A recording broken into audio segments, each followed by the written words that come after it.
Yeah, I'm losing my edge. Hedging options with theta and delta. This is going to be a fun one here, All Pete. It's right. interesting. I'm excited about this one. I'm so disconnected with traders out there and our viewership, our audience, because I always think like, oh, I'm going to put together this hedging segment and people are going to be bored by it. They're going to hate it. So these hedging people love this. And I think it's for this reason. And I similarly love this reason as well with other things that I'll get to in a second. But like the process of hedging something actually is very, very creative. Like I would almost contend that hedging a position is more creative than putting a position on, right? Like any Joe Schmo can go to Tesla or Apple or Bitcoin or whatever and be like, this thing is expensive or cheap, and so I am going to sell it or buy it. That's pretty easy, but hedging something, there's like a million different ways to hedge a short Tesla position or a long Bitcoin position. And it has to do with these option Greeks here, theta and delta, that we're getting into. It has to do with what market you're going to go to with hedging. I mean, would you agree? Like you grew up trading futures, and it's almost like too easy to be like, oh, I'm long or short. But hedging it, that's a whole nother story. Right. And long or short is a binary decision. You're either right or wrong. And we also know that it's a 50-50 bet statistically. So in the world of direction, when I had no premium to sell for the first 20 plus years of my career, because there were no options on futures, I attempted to find and use correlation and pairs trading to find ways to hedge my core portfolio. So do my dogs. You can hear how excited they are about this segment. Hello, is that Leapy or Tucker? Who is that? I think that was a Leapy bark. 9 times out of 10, it's a Leapy bark. But an angry old man, much like me. But I think what we're talking about here is, so we all know how to make the binary decision. We also know statistically it's a tough decision to consistently make money with. Mm-hmm. So the opportunity of hedging is the way we enhance returns, and we also manage exposure. And we can all, what's cool with this, Frank, as you walk through this, we can do both at once, which is really neat. That's where the probabilities turn in our favor. Absolutely. And today I want to talk about hedging volatility, hedging those options positions that a lot of people have really gotten interested in the last 5 to 10 years. Is just like you said, like you've gotten interested, Pete, in the last decade or so, is going from, okay, I have to buy or sell the stock market. I have to buy or sell gold. I have to buy or sell currencies or crude oil or what have you, and saying, actually, I can just say to this market, I don't think the market's going to break out of this range here, and I can go neutral with those options. I want to talk about hedging that little piece of it, right, and use some small exchange products to do so, because option traders, their P&L, it moves as a function of volatility a lot of times. Mm-hmm. Like this here is volatility of the stock market.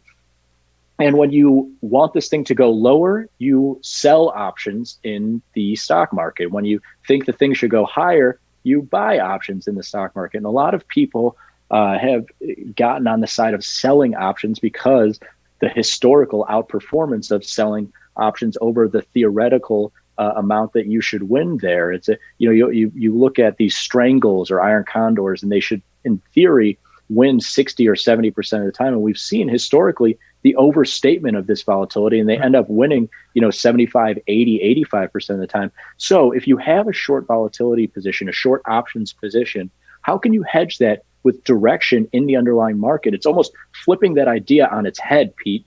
Instead of going from 50-50 markets to options to give you more room or hedging, we're going from options to the 50-50 market to hedge some of this volatility exposure. And so how are we going to do that? I'm going to go to small stocks because it presents a simple, flexible hedge. But I've been getting a ton of feedback from viewers, Pete, and their question becomes, I think I'm short too much here, because small stocks futures, small technology futures, every future at the small exchange is super nice because the buying power on it, the money you have to post, is just a few $100. And a lot of people are used to selling strangles in SPY, selling strangles in FXE, GLD, these ETF markets, and it's costing them 2, 3, 4, even 10 grand to sell those strangles. And so I think that this idea comes in line here, and it's usually for the worse, that it's like, oh, I can sell, 3 or 4 of these small exchange futures for not a lot of money, and I'll get my hedge on against these option positions. But you create this scenario sometimes where your short stock delta, Pete, is outweighing your short option theta. And this is what I want to reduce it down to here today. I know a lot of people think, oh, for every point in volatility, I need this many points in delta. I want to simplify all that for everyone today and just say, okay, if you're expecting via theta to get X dollars per day from these short option trades, what you want to make sure is you're not losing more than that X dollars per day from your short exposure in stocks. That's the simplest way that you can look at this. So how many smalls do you need per dollar in credit? I want to reduce that to how much do I need per theta here? And this is super simple, Pete. You find your portfolio theta, you pick a percentage that you'd like to hedge, like you want to hedge 25%, 30%, 50% of it, what have you. And then you take that full amount, maybe you've got $500 of theta coming in or $200 of theta coming in, whatever. You choose that percentage, and then you make sure that the $100 daily move in SM75, we're seeing it today, $100 higher or 1 point higher in SM75. If your theta is less than $100 throughout your portfolio, then that short one small contract is outweighing that. And so you sell your smalls according to this formula. It's pretty, it's simple in my mind, but granted, I'm the person who made this stuff. What do you think, Pete? No, I agree with you completely. And I think looking at it in these terms, it's interesting because especially as you build a portfolio, and whether that's 5 things or Tom Sosnoff has 500 things. I don't think he knows how many things he has. Yeah. And I mean, so many of them he's not talked into, but or trades presented to him that he's engaging with, and whether it's you or I giving them to them, he's got quite an assembly of pieces to manage. And I think for us, as we expand that statement you made at the start really resonated with me. Am I without knowing it, am I unknowingly having too much of this on and not expressing again, we have strategy, we have strategy, mechanics, and management are our 3 cornerstones we talk about. So is my strategy misaligned with my mechanics of how what I've put on? So I think this is an incredibly important piece to talk about, Frankie.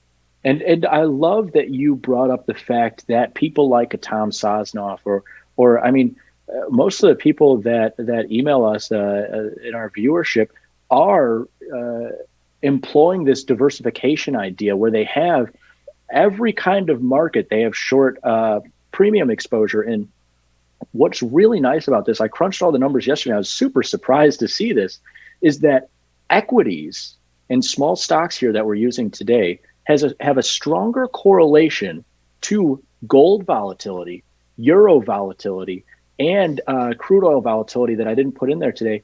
Stronger correlation than gold, euros, and crude oil themselves. Now, that's to say that volatility in your gold strangles or your euro strangles, GLD, FXE, all these different markets, that volatility is actually more highly correlated with the equity market than the underlying market. And I know you might say to yourself, that makes no sense. How could that make sense?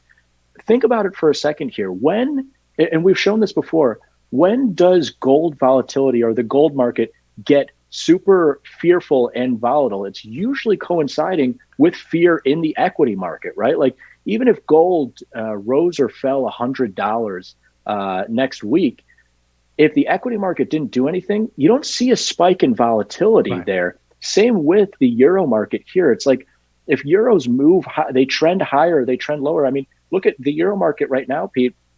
It's at highs on the year, and volatility isn't anywhere near its highs in the euro market here. The high in the euro volatility market coincided with lows in equities. So what's nice here is you can feel good about your portfolio theta number, even if it ropes in equity short premium, currency short premium, commodity short premium. You can combine all of those and use that portfolio theta number here in this formula with all of those different markets and just go to that stock market, because that higher correlation between volatility in those markets and the equity market. Use one market here to put that hedge on. Just make sure. I know we've been getting a lot of feedback, and I am sorry for this misconception, is don't overextend this hedge. You want to make sure that, hey, I've got short iron condors and strangles and puts and calls across all these different markets. I'm getting, like we talked about, $100, $200, $300 in theta. I should not be selling more than one small stock 75, because if small stock 75 has its average $100 day move, and it moves $100 higher today, tomorrow, and the next day, and I only got a theta of $50, $50, and $50, my goal was to sell options and hedge against it. Now I'm just short the equity market, right, and I've got some options that aren't making up for the fact that my bias now isn't short volatility, it's short equity. So that's how you use your portfolio theta. You can feel good about the fact that every different market, different asset classes, the correlation is usually to equities more than anything. You use that delta in this equity world, and you make sure that you're not overextending that hedge on all your options trades. And that's hedging options with theta and delta.